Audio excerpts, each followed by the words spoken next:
made. He didn't need to make such a long speech. He didn't need to give all of the hopes and fears of people in this country. We just needed him to say that he was sorry for withholding so much information that should have been in the public domain. Chris Philp is here, Shadow Home Secretary, Tory MP, of course. Chris, very good morning to you. Good morning, Mike. Good morning. Slightly unsure of what Keir Starmer's point was there, to be honest. I know it's a very sensitive issue, and I'm not going to criticise him for talking about, you know, the terrible murders and the terrible crimes that were committed in Southport. But he seems to be saying that he now says that this individual is a terrorist. We just couldn't call him one because the legal framework doesn't allow us to. Yeah, I'm not sure I entirely accept that explanation by Keir Starmer this morning. I mean, Jonathan Hall, KC, who's the independent reviewer of terrorism legislation, said last October that there is quite a lot you can say after an incident without prejudicing a trial. Of course. And Jonathan Hall also said that if you allow an information void, then misinformation, particularly online, can fill that void, and maybe that fueled the terrible and unacceptable riots we saw last August. So I think this inquiry, this public inquiry, needs to look not only at potential missed opportunities to have stopped Rudakubana before the appalling murders, but the inquiry also needs to look at what happened afterwards, what the government knew when. Were they completely open and transparent? I don't think they were. Was there any genuine legal justification for that, suggested by the CPS? Should the government have just done what the CPS told them? And did the information void that Jonathan Hall referred to in any way contribute to those riots? So those are all important questions. The inquiry should look at those as well. And I think there's an important principle in public life, which you should always be as open and transparent with the public as possible to maintain confidence, to prevent misinformation from spreading. And I don't think the Prime Minister's, I'm not completely convinced the Prime Minister's explanation that he couldn't say anything at all, or the government couldn't say anything at all. I totally agree. Completely washes. No, I totally agree with you, Chris, because, I mean, you know, I've been a journalist for many, many decades, and we all know what the contempt of court laws are.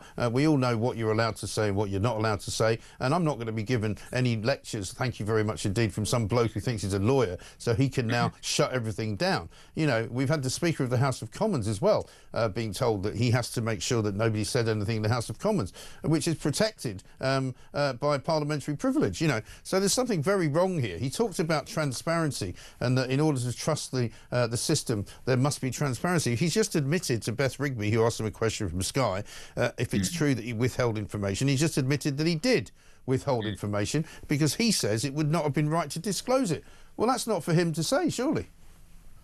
Yeah, well, I think that Beth was asking a good question there. And as I say, you know, Jonathan Hall, KC, who's a legal expert, the independent reviewer, says there is quite a lot you can say immediately following an arrest but before a trial without prejudicing the proceedings. And, you know, I don't, you know, I think the inquiry needs to look at that to understand if there are things the government and the CPS and the police could have said, and if they had been more open, whether that might have prevented the misinformation that then prompted the riots. Some of that misinformation, of course, came apparently from Russia.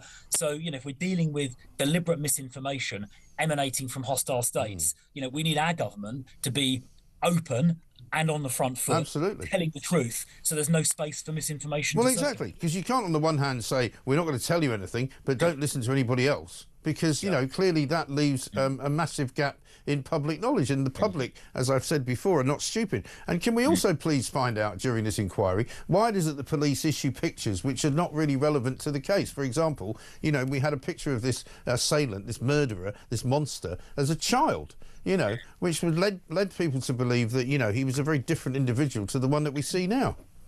Yeah, well, I heard Isabel Oakeshott making that point a few minutes ago before I came on. And look, I think there's going to be a statement in Parliament later on today by the Home Secretary, Yvette Cooper, and I will be asking her in my response to that statement to confirm that the inquiry will cover the way this was handled after the appalling murders took place on these questions of openness, transparency. Could the government legally have said more? I want the inquiry to cover those questions. I don't think just taking Keir Starmer's statement at face value, that there was nothing he could have said. You know, I don't think that's acceptable. We need this to be properly looked at independently by the inquiry to establish whether or not the government could and should have said more, and what the consequences were. Did it create the conditions in which misinformation could then trigger the terrible and unacceptable riots that we saw last summer. Yeah, I mean, this seems to me to be Keir Starmer doing the equivalent of Tulip Sadiq referring herself to the Parliamentary Standards Authority to see whether she's done anything wrong. You know, I'm not accepting it, you're not accepting it,